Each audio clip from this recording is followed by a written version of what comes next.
The date we are born has an impact on how we view psychological health and safety in the workplace. This diversity of thought is even more important given the fact that there are multiple generations in today's workplace. We'll talk with a group of scholars that are also Millennial and Generation Z safety professionals about their views on safe workplaces on this episode of the Psych Health and Safety USA podcast. From Flourish DX, this is the Psych Health and Safety USA podcast. Safety at work is more than freedom from physical injury. To be safe, you have to feel safe. Join us each week as we discuss psychologically healthy and safe work in the USA. Well, welcome to this week's Psych Health and Safety USA podcast. I'm your host, Dr. I. David Daniels, and I want to thank you for tuning in. Each week, we seek to increase awareness of the importance of psychological health and safety through the experiences, the lived experiences of our guests, the research they've completed, their expertise, and we also seek to advocate strategies to reduce harm and to minimize the vulnerability to psychosocial hazards that many have here in the American workplace. In the pursuit of these strategies to reduce harm and minimize vulnerability, it's important to understand that there are some important connections between our daily lives and between our history. And as this is actually the last in a series of guests in celebration of Black History Month, I thought I'd take it a little bit different than we tend to. And we're having this conversation before we came on, that much of what we discuss in American society is history. We talk about, how things have been, and we talk about how things should be done, and they're always from the perspective of people who've been around. And it's my belief that we sometimes don't take enough time to talk about not only where we've been, but where we want to go. And so for this discussion on this episode, we're going to talk about psychological health and safety from the perspective, not of people who've been living for 40 or 50 years, but for folks who are a little bit younger. So I have the honor on this episode of having a couple of Gen Zers and a millennial. And that's not the group we tend to go and ask when we're trying to figure out how to make things safe. Again, we tend to go to the old person and ask them, what's going to be safe for you? So I thought I'd go a little bit into the future. So again, specifically today's guests are the first safety scholars from the National Association of Black Compliance and Risk Management Professionals. Each of them was selected by the association's Safety and Security Industry Work Group. They're also the first diversity and safety scholars recognized by the National Safety Council.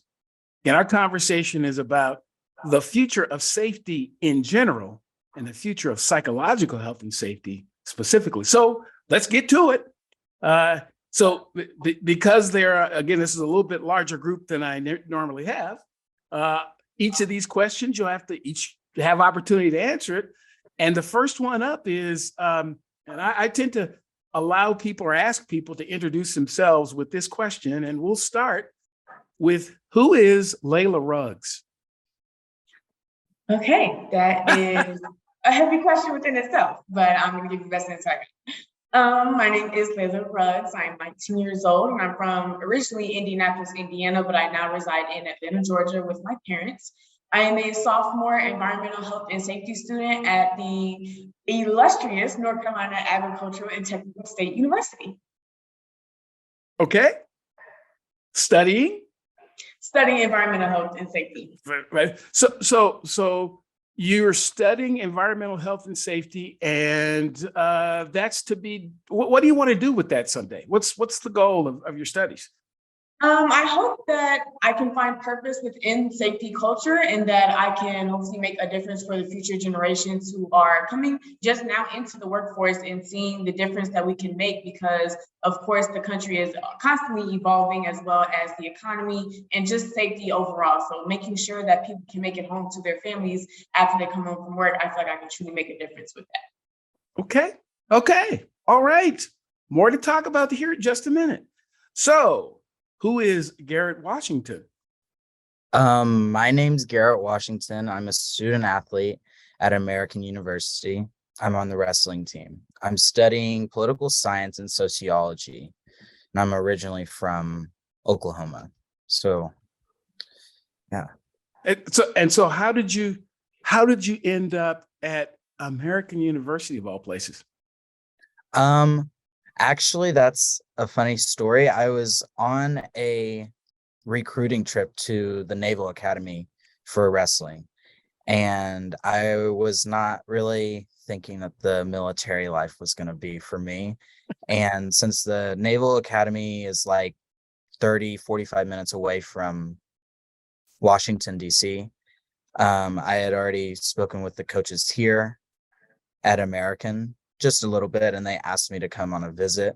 So I left Navy for a little bit and came here for a day, and that's really how I ended up deciding to come to school here. Right on, right on. Okay, all righty then.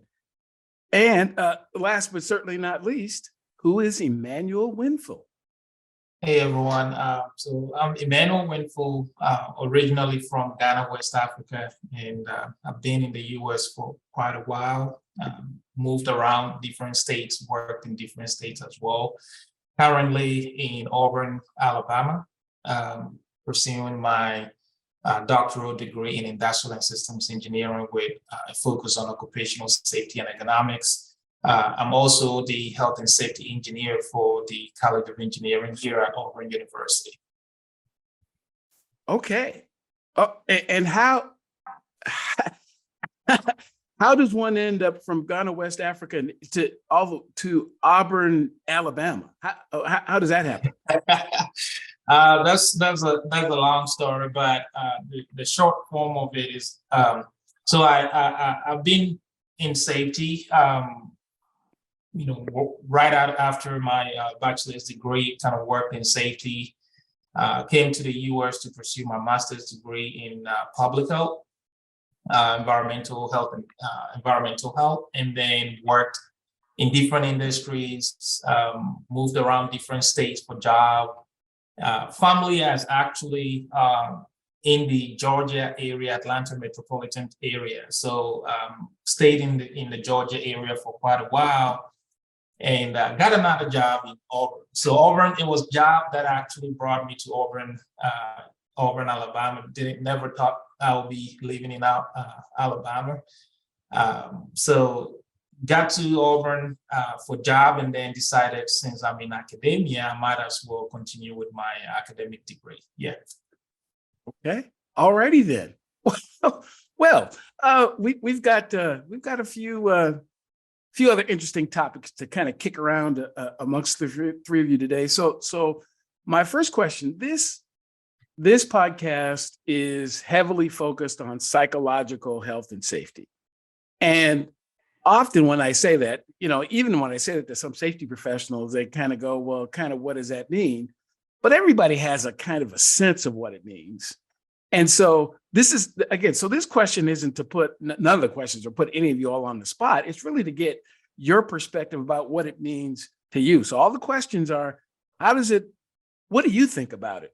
And I'm not looking for necessarily dictionary types of definitions, unless those are the ones that you want to give. It's really from your perspective. So when you hear psychological health and safety, what does that mean to you? And we'll start with Garrett on that one. What does that mean to you? So to me, I think that's a newer term being used. I would say it typically, whenever I would think of health and safety, that is something more physical. I think the addition to like psychological brings in like a huge amount of just content and really valuable content to what we continue to use as health and safety in the workplace, really. But I think it's like recognizing that mental health is just as important as physical health, if not more important, especially at the workplace. That would be my. Okay, that's great. Emmanuel, you want to add to that? Well, I think, the psychological kind of comes from that, term and the field, and really kind of speaks of the mental state or the mind. So anything that in the workplace or in an individual's work environment that could pose a risk to how the mind functions. I think I kind of put it all under the psychological safety aspect. So doing everything you can to ensure that that individual coming into the workplace is of a good, state of mind, even if they didn't have a positive or good state of mind. When they get into the workplace, there should be systems and facilities available to enable that individual to function the way they need to function properly in that environment. Okay. Leila, your thoughts?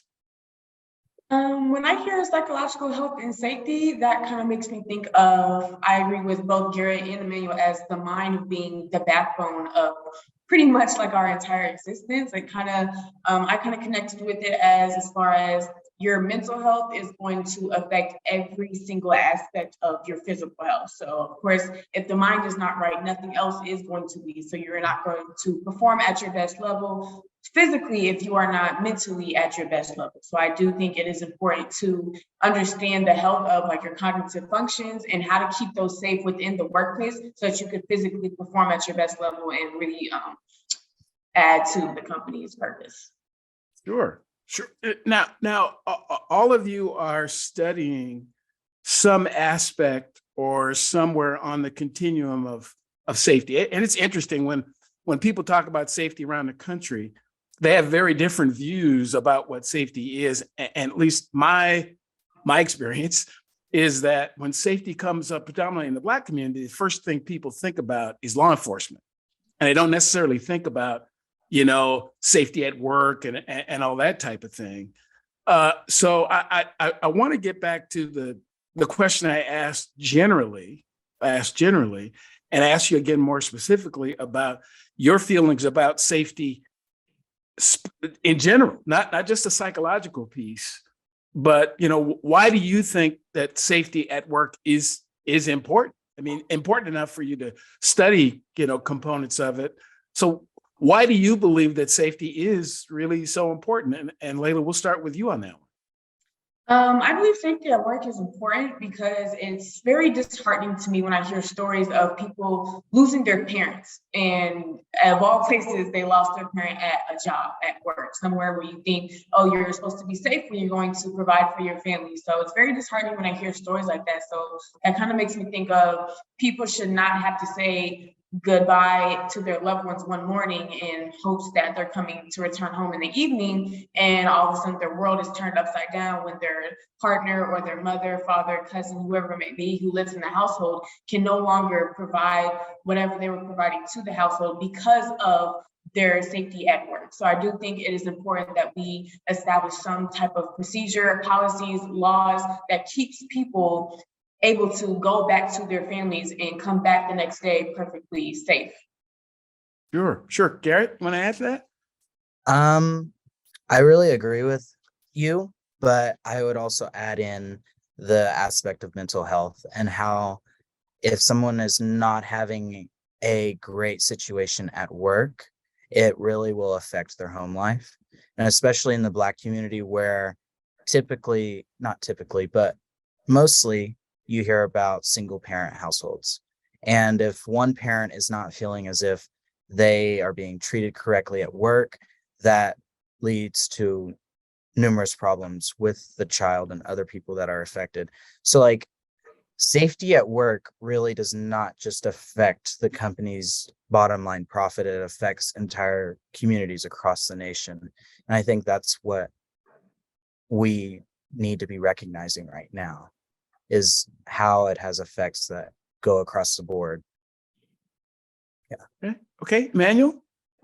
Yeah, I think safety, like Leila and Garrett mentioned, goes beyond just having those physical systems and PPEs and all of that in place to make sure that the person can actually function well and be productive in the work environment. It's also making sure that that individual feels motivated, feels supported in the environment that they find themselves in, to the point that they can actually be able to ensure that the community that they live in is also, well built and developed to the point that everyone in it is feeling safe and not have certain kind of factors that can affect them. So safety, like you said, is different for everyone.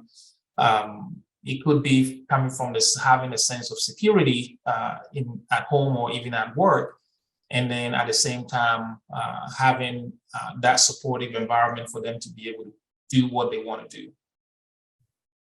Okay. So one of the, I'll tell you that my interest in psychological health and safety is not accidental. It is in many cases almost the treatment for me based on the way that I've been treated at work. And I've been in the workforce since I was 11 years old. And that's a lot of years ago. I just put it that way. A lot of years ago. I got my first job basically throwing newspapers in a little town called East St. Louis, Illinois, back in the day. And I've had lots and lots and lots of them because I've moved around a lot. And not all of them have been positive. And so I wanted to ask a question. And I think this question is important because when you ask young people, so again, like I said, my experience is that when we ask young people things, we devalue them because they don't have a lot of experience in a particular thing. But it doesn't matter if you have a lot or a little, the experience itself matters. The fact that it happened and the fact that you remember it matters. So can you share with me, each of you, think of a situation where either you or someone that you know wasn't treated well at work, either psychologically or physically. Is there an example out there that comes to mind when you think about that says, that really was, I really wish that hadn't have happened to me or to the other person, and I would have really done that different. That might be even driving your passion for safety now. So tell me a little bit about a scenario of seeing someone else or yourself not having the kind of experience you think you should have at work. And Emmanuel, we'll start with you on that one. Yeah. Not a personal experience, but something that I observed and actually had to step in and speak on that individual's behalf. And it had to do with a contractor job that was happening in the area that I happened to be driving by. And so this, they were cutting out concrete pavements to be able to do some kind of activity there. And when I was driving by, I noticed that there was a huge amount of dust generating. And so being, a safety person and then also taking academic degree in that field, I know concrete, dry cutting releases silica dust. And so that's something that we need to do something about. And so I walked out. When I kind of stood at a distance and allowed the dust to come down, I walked out to the employee that was actually working, and I asked, "Hey, why are you all not doing some kind of wet, cutting?" And the individual replied that, "Hey, we don't have access to water, so that's why we're doing it, and it's not going to take long." And so, having some familiarity with the environment, I'm like, well, we do have a spigot right next to the building where you all are cutting.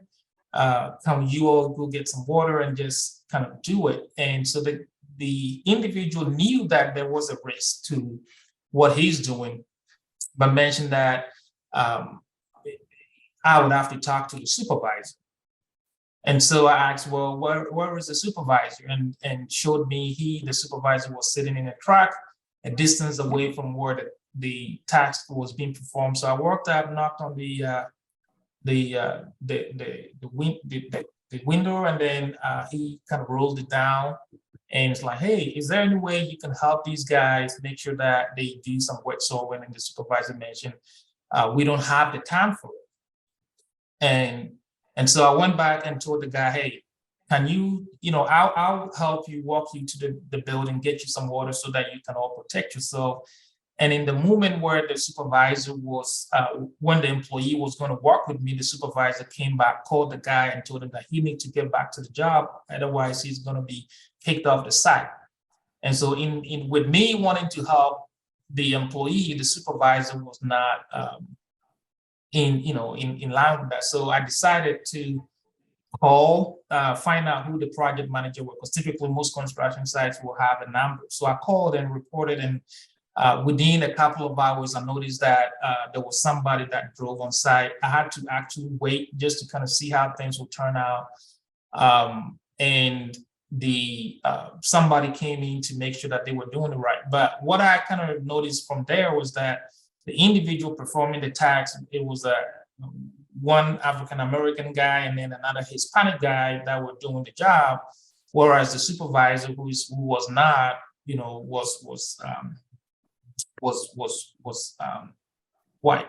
And so in that moment, I was like, well, is it as a result of him not knowing the safety policies or not knowing that silica is a hazard to this, this Hispanic and African-American gentleman, or is just that he does not care about their own safety and he just, doesn't care. So I was glad that I was able to see the issue rectified coming in from another person, individual, that I had to call the company's main office to have somebody sent in.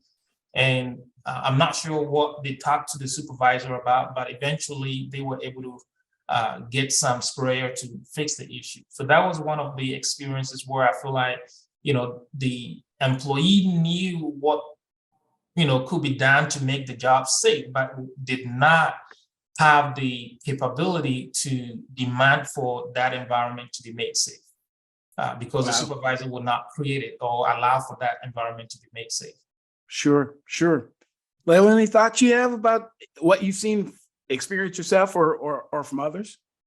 I would say from others, both my parents are teachers, so they've been educators for over 20 years. And something I saw with definitely my mom, one of the schools she was working at, the students necessarily were not doing good academically or as good as they possibly could be. And I noticed that a lot of the times administration would just move them along, even when in high school, where she's like, okay, we have the next batch of students coming in, let's just move into the next level. And of course, my mom on that aspect, of course, she loved her students. She loved teaching. And of course, she felt like she was failing them if she would just put an A in the grade book when they did not deserve it. Because when they get out in the real world, you're not going to receive an A if you do not earn it. So when her bosses are telling her if they don't pass or they don't turn in an assignment, put an A in the grade book anyway and move them along, of course, she declined to do that because that's going to end up failing her students in the long run. So she was a bit frustrated with that, and as well as some of her other coworkers who felt like they're not really doing their duty as a teacher and just even more as an educator to prepare their students for the real world, even though, some things in school curriculums you're not going to necessarily use in the real world. You need real life situations and how to socialize and how to problem solve. So the skills you do learn in school are the skills you end up taking with you outside of school. And of course, she felt like she couldn't truly fulfill her purpose as a teacher if she's just giving them if she just gives it to them and they don't earn it. So that was very concerning because, of course, the future generation, they are the future. And if we are not teaching them hard work and earning their keep, then where are we going to end up as far as safety in the workforce and even a workforce in general? Wow. Garrett, your experience or the experience of others? So really what comes to mind immediately for me is the thought of how people of color are more likely to work in more dangerous jobs, such as even just jobs that nobody wants to do, such as like landscaping, which is something that we really don't think of. And a lot of these companies, it's almost like a value system, especially among Black men and especially Black women, is the value of a Black employee or a Hispanic employee is not seen as much. So employers don't really take the precautions of that they should to protect their employees. And I think it really stems from our past as a country, in when we were legally defined as 3/5 of a human being. And we can still see that today, especially like where I can't really think of a exact instance, but we can still see it today of our employers not valuing our commitment to our jobs and just seeing us as replaceable immediately. Hi listeners, Jason here. We hope you're enjoying this latest podcast episode. Now, if you're like Joelle, Alicia and myself and enjoy learning from the best, then the Flourish DX Academy is for you. The Academy includes free e-learning courses on the ISO 45003 standard for psychological health and safety at work, and associated topics such as how to conduct a psychosocial risk assessment and how to create the business case for psych health and safety. All courses feature high-quality videos, downloadable resources, multi-choice questions, and a downloadable training certificate on completion. Take your learning to the next level with all Flourish DX Academy courses included within the Flourish DX mobile app. Select podcast episodes from the Psych Health and Safety podcast and sister podcasts from Canada and the USA are also included. Get started with Flourish DX for free at www.flourishdx.com/get-started. That's www.flourishdx.com/get-started. Now back to this episode. Yeah, wow. And all of those, all of those experiences lead me to not be surprised that you are interested in safety. Because I mean, what all those are examples of is simply caring about other human beings, about, that human being that's going to inhale silica and perhaps end up with some, respiratory problem for the remainder of their life. For that student who needs needs the help, doesn't need to be passed along. They need the help so they can be better. Or just in general, and again, I certainly agree with you that the Occupational Safety and Health Act, nor the systems that come from it, were not really designed to keep everyone in the workplace safe. They weren't, because and I shared this, a number of times, but the 91st Congress, when they passed the OSH Act, only 2% of those folks were women, and only 2% were of African descent. And I those are the only two that I researched, but it was predominantly 535 people, predominantly it was white men. And I don't say that to say that they were bad dudes. I'm not saying they were bad. I'm saying what they lacked was a perspective of people different from them. And you can think about this in all of our safety programs and HR programs and financial programs. The people who are in the room, so he or she who has the gold makes the rules. He or she who is in the room also makes those rules, whether they have gold or not. You have to be in the room. And if people aren't in the room, so when we're having these conversations again about safety, the average safety director, the most recent research, the average safety director is in their mid 40s, and 79% of them are white. That means that they lack the perspective of people of color and the perspective of women. Doesn't mean that they can't do it. Doesn't mean they're not interested. It's a lack of perspective. And so it gets into this whole conversation about diversity, equity, and inclusion and safety and how they connect, because they actually do connect. And so, but one of the aspects of diversity that doesn't get talked about is generational diversity. The fact that we now have 4 or 5 generations all in the workforce at the same time. So from your perspective, as 2 of you are Gen Zers, 1 of you is a millennial. So from your perspective as a younger person in the workplace, at school or what have you, what are folks who are in the generations ahead of you, what is it that they might be missing that you see a little bit different and you think they might be missing it and you want to share it with them? So why don't we start with Garrett on this? We'll start with our absolute youngest person. I think really it comes down to recognizing our country's past and how we can fix it, and creating like an equitable future for Black workers and just Black students, like she said. It's very important, I feel like, and that's the most important part to this, is teaching about what has gone wrong and what doesn't work, so that way we do not repeat ourselves and have such a high fatality rate among Black employees. I think that's really the key to it, is teaching that in really everywhere, at the workplace, in schools. Yeah. Okay, Manuel, your thoughts? Well, I think, a lot of the older generations always kind of mention that millennials are not very committed and loyal, and they happen to hop from job to job. And that's been my experience in the past. And sometimes you go for an interview and it's like, why do you keep leaving job places? And I think back in those days that it was seen as and it was an expectation for you to be committed and stay and loyal and do all you can for the benefit of that workplace or the employer. But I think now it has to do with work-life balance.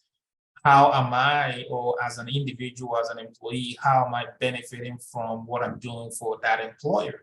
And so if you find yourself in a work environment where you are not, learning, you are not being respected, you are not being supported in a way that will help you to develop as an individual, then there's no need for you to be able to stay for a longer period of time when that benefits is not in there for you as an individual. So that's kind of how I see it, and I'm hoping that over time employers will start to see that and make those changes in the human resource systems and in the way they see employees.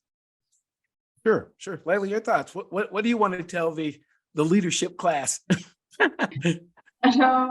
I think what the older generation is missing is, I hear a lot that they say, of course, Gen Z doesn't want to work and that we're lazy and we don't see normally the future within the workforce, but I think they're missing the reason to why.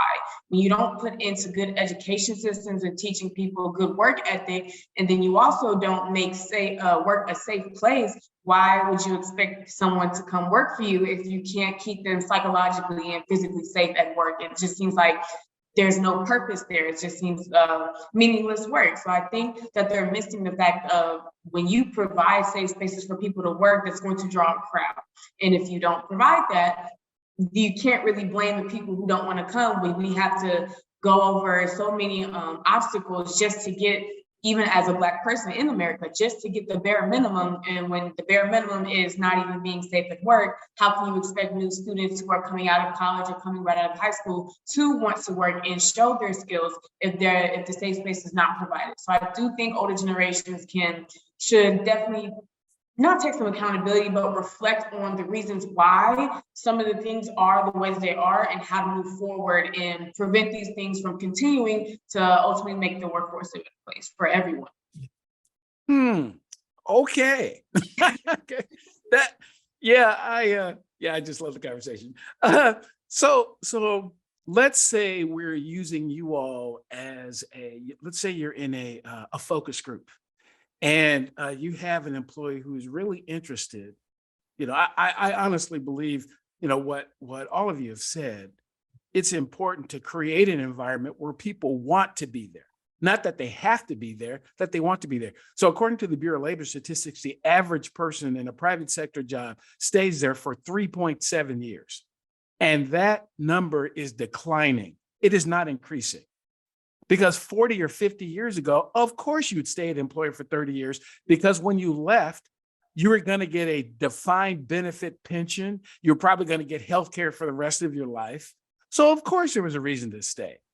Now, you're lucky. I saw on social media here a while ago, this individual had been working for one of the fast food chains for 27 years, and they gave him, a card and so, a gift card or something. It was really kind of ridiculous, in terms of what the person received for being there for 27 years. So let's use you all for a focus group if you really want to make your workplace psychologically and physically safe for millennials and Gen Zers, what should they do? What should they do? Garrett, what should they do?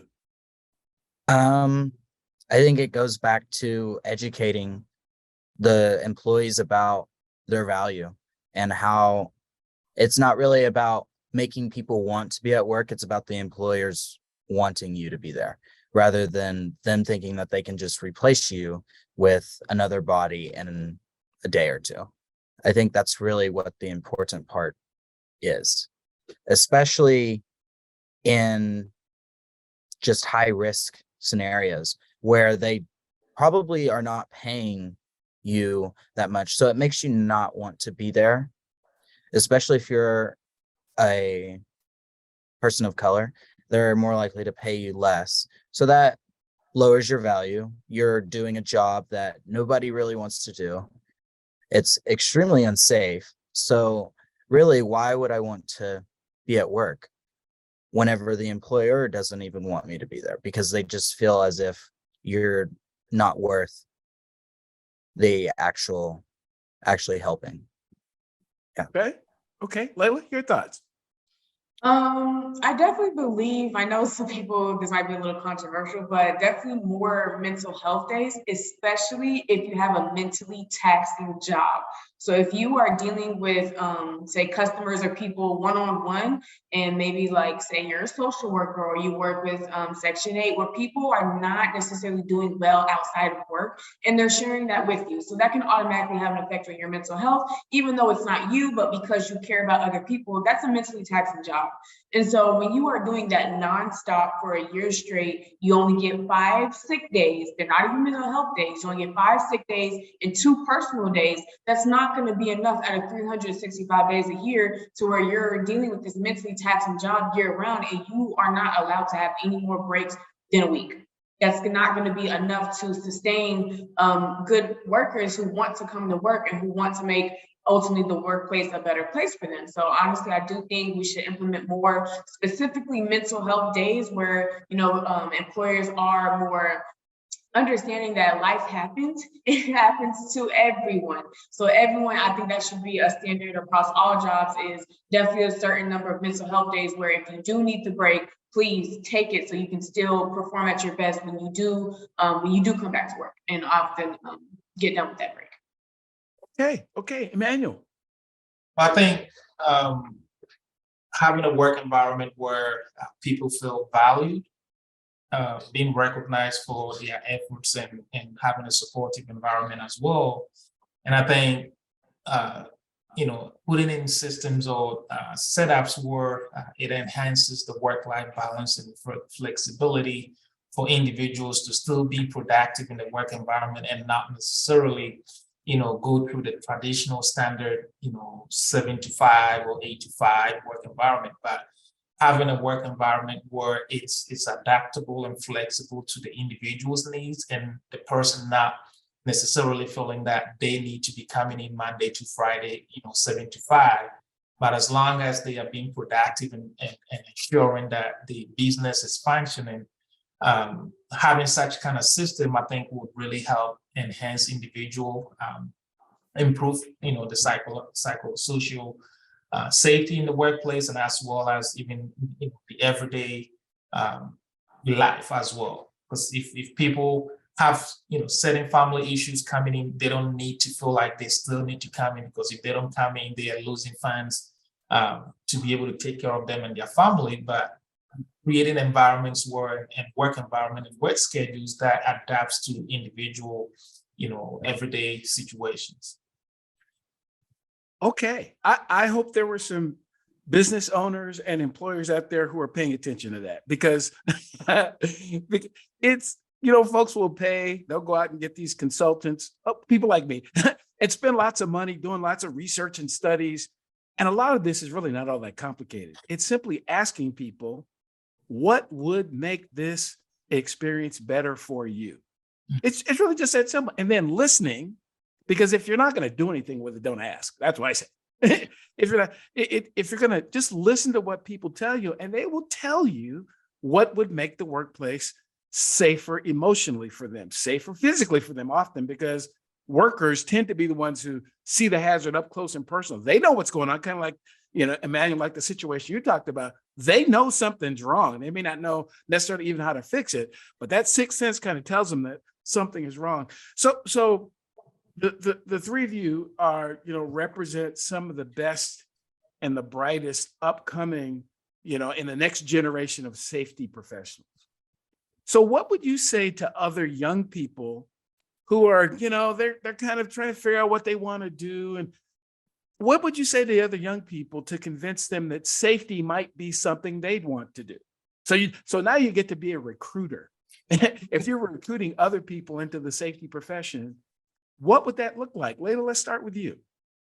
If I was recruiting other people into the safety profession, I would definitely encourage or say that if you care about the people around you, this is definitely something that I think you would be passionate about. I know a lot of young people, we're in the time of our lives where we're trying to figure out, like even the question you asked earlier, who is Leila? Who is the person that I'm asking? We're trying to figure out like our own identities. And so finding our passions within that is something I do think that could give us a kickstart. So finding your passion could be, doing a job that you actually like and not just for purposes as providing for yourself or even just money. So I do think if you care about other people, if you want other people to succeed within their career or even just make it back home to their families, definitely consider safety as a part of that, because safety is a part of every single aspect. When you go to Starbucks to get you a drink, whether you go into the gym and you're dealing with gym equipment, it's a part of every single step in your life. So I do think that if you are passionate about other people and their experiences, safety would be definitely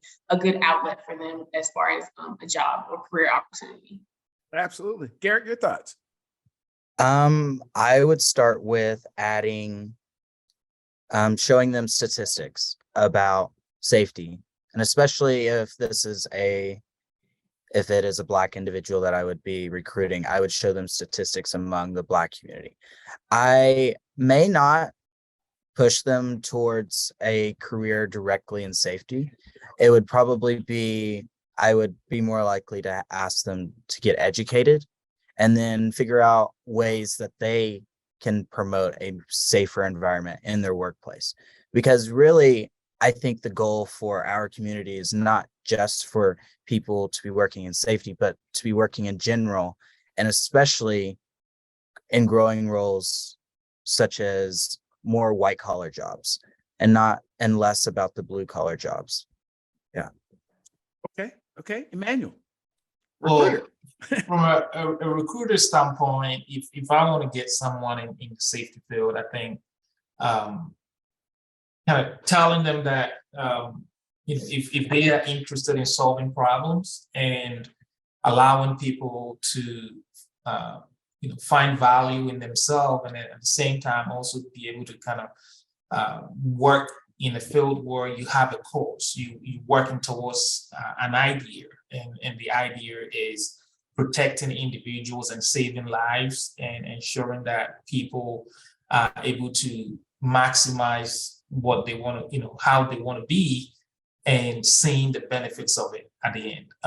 Not doing the standard everyday monotonous task, but being open to the dynamic nature of the environment and not even knowing what you would expect the next day. If you're that kind of individual, then safety is for you, because safety is all about every day, and as humans are very dynamic beings, such as safety. So it's always not about the policies and the procedures that we have in place, but having a way to make an impact on individuals' lives and seeing them, appreciate that, coming to you to tell you, how that helped them, not even at the workplace, but sometimes even outside of the workplace.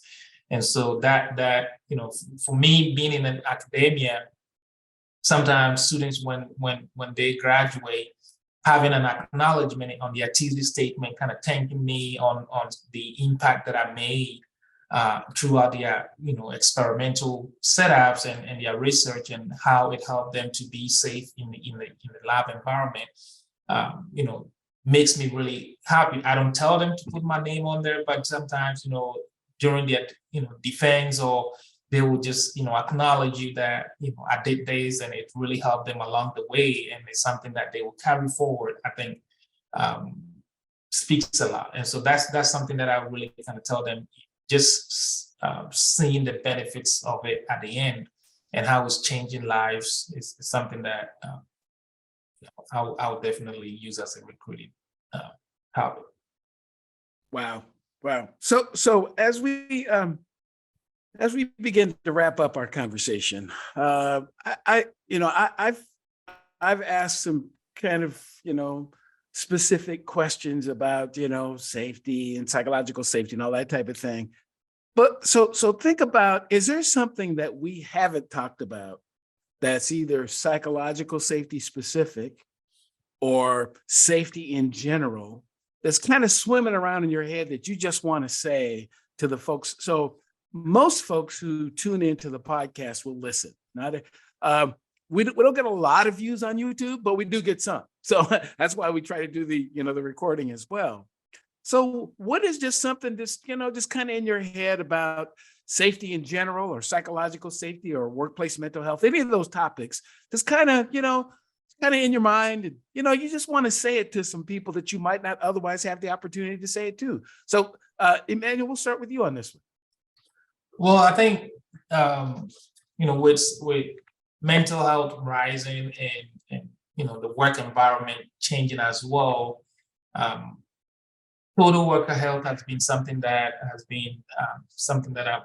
I've been curious about, and I'm always kind of looking at ways that companies are integrating that into their everyday work functions, and ensuring that safety is not just at the workplace, but beyond the workplace. And so I think for us to really improve psychological safety and help to improve mental health, the work employers need to be really paying a lot of attention to the total worker health concept, and making sure that there is a lot more integration to current programs, and factoring all of the missing elements into it to make sure that they have a very well-rounded program that not just takes care of the physical safety in the environment, but then also ensuring that individuals are from an emotional, mental standpoint, they are also being protected as well,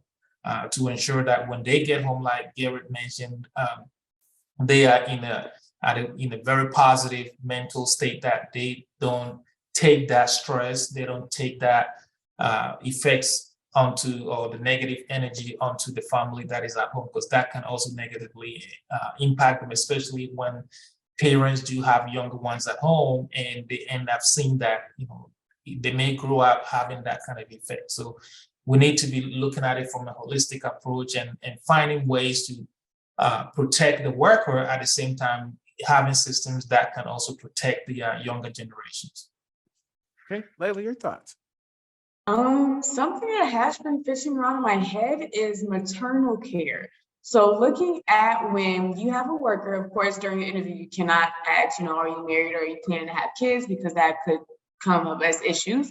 But when you do have workers who are preparing to have a kid, not just the woman, but also the man, when you hear of maternal care, even in postpartum, they also say that mental health is very crucial, because you just gave birth to an entire human being and you're expected to be back at work 8 weeks after that. And physically, of course, your body is not necessarily going to be prepared 8 weeks after giving birth to return to the workplace. Neither is your mind. You just want to spend time with your new child, not just for the mother, but for the father as well. And you hear about fathers who cannot take time off of work. They do have to return to work and not stay home with their brand new child. So I do think definitely just maternal care for both the mom and dad when they do plan on having kids outside of work. Employers should provide a safe space for them, even just outside of the workplace. Like, hey, take this amount of time to recover, spend time with your new child, not just mom, not just dad, but hey, before you do give birth, take this time off to prepare for giving birth. So I do think that in itself needs to change within the workforce. Just so the whole situation surrounding families or even just newlyweds starting a family, that whole situation, and providing enough ample amount of time for them to prepare and also recover from the situation, whether they are just spending time with their new kid or physically recovering, mentally recovering. I think that is very important when it does come to safety in that aspect. Well, that's something that's specific to the U.S. because there are countries who give folks anywhere from 6 months to a year off. Yeah. We haven't figured it out here yet, but like here, 8 weeks. That's crazy. Crazy. Yeah, Garrett, your thoughts? This is gonna sound very Gen Z of me, but I think okay. teaching workplaces how to be a good ally, whether it's an ally for mothers, for women, for people part of the LGBTQ community, for people of color. I think it's really teaching them and promoting that in the workplace would be extremely valuable, and we would see the effects almost immediately in mental health at the workplace, because there's so much bias that goes on in workplaces that a lot of people just aren't aware of, especially employees. They realize something isn't right, and they may not realize what it is, but they know that there might be a bias among employers, or really it's just becoming a good ally for your employees, teaching them their value and how much they're worth, paying them their value. We in a lot of states in our country, it's legal to pay somebody $7 an hour. That's not even 30 grand a year. Really, you can't live off of that. It's demoralizing, it's dehumanizing. And if employers really want to actually care about their employees, they'll become good allies. Wow. Wow. Wow. Again, I'm really hopeful that people are tuning in and paying attention to what you all have to say.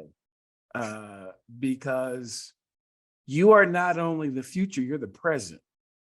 You're the present. The ways that you think about the workplace, that's not just a Gen Z thing. I mean, it really isn't. There are folks who, particularly post-pandemic, who just kind of figured out that, I've got a few more choices than I used to have. And I'm not sure if I want to continue to work in this environment if you're not going to be an ally for me, if you're not going to make sure I have time off to take care of family. You say you're family oriented, but won't even give me time to do that. If you're not going to have systems, that are contemporary, that are focused on helping me be a better person, I might find someplace else to go, because some people are figuring it out. There are some employers now who are figuring this out, and they've figured out that if we can create a great environment for people and help people feel really emotionally engaged in what we're doing, you'll have people lined up down the block to work for you. You won't have retention and recruitment problems if people really want to be there and they feel safe being there. So we're going to close our conversation out, but I just want to give each of you an opportunity, just a closing thought, whatever that closing thought might be. And let's start with Leila on that. What closing thoughts that you have for our audience? I enjoyed the conversation that we had today. I think it's important to have these conversations and to share all perspectives and all mindsets coming from all generations and all, honestly, career paths, because everybody has a different experience for their reality. And I do hopefully that future employers are listening, because hopefully they do understand the next generation, when you cannot take care of yourself, you're the ones who have to step up, and basically you're the one that's passing the baton to us. So I do think it's important to continue to have these conversations and honestly make improvements, and so we can all move forward together. Okay, thanks. Emmanuel. Yeah, I agree with Leila, and I think employers need to continually find ways to close the gap in the generational differences in the workplace, and not necessarily try to transfer systems that work for one generation onto the other, because everybody kind of sees things differently, their experiences are differently. And so the more employers are, looking for ways to be flexible and adapt to the needs and wants of, the next generation, the better it is for the employer and then also the individuals that are working for those particular companies. Sure. Garrett, your thoughts, closing thoughts. My closing thoughts would be, I would say employers need to be a good ally. They need to recognize their employees' worth, and they need to start putting their employees over profit. I think that's really the bottom line of a lot of corners are cut and a lot of legislation has gone through just to maximize profit over the citizens of our country and everyone who is working here. A lot of employers prioritize profit over what their employees actually feel. And if we look at good companies that maybe they aren't making the most profit, but their employees are happy, their executives are happy, everyone, and most of the time their product is even better because everybody wants to be there. And I think that's the most important part, is recognizing people's worth and becoming an ally for employees. Wow. I really could keep this conversation going on for a really long time, but I think some people will probably tune out at some point. So again, thanks so much to each of you, Leila and Garrett and Emmanuel. It's been an honor getting to know each of you and to see that the safety profession specifically, safety in general, and our society is it's in good hands with you all. It's in good hands, and I would encourage those who are listening, those who are even thinking about how to do some of these things different. Watch this one 2 or 3 times. There are some nuggets here that you can really learn from. And again, do you want to be the employer of choice? Do you want to be the one who has a great environment and a great culture where people actually want to be there? And in order to do that, you're going to have to stop trying to change people. People aren't the problem. The environment is that you put people in. And there are folks out there, as you've seen just 3 of them, there are others out there who have great ideas. Be open to hear these great ideas, and be even more open to implementing them, because as you do, you're going to find your organization will be more psychologically healthy and safe. So again, you can follow us each week. Each Friday, we come out with a new episode. You can go to our website, psychhealthandsafetyusa.com. You can follow us on LinkedIn. And I would encourage each of you to continue to think of ways that you can help yourself and help others have an emotionally, mentally, and physically safe workplace. So until next time, until the next episode, thanks very much for joining us, and we'll see you on the next episode of the Psych Health and Safety USA podcast. You've been listening to the Psych Health and Safety USA podcast. To stay up to date with the best content on workplace mental health in America, subscribe wherever you listen to podcasts, and join the Flourish DX community at www.flourishdx.com.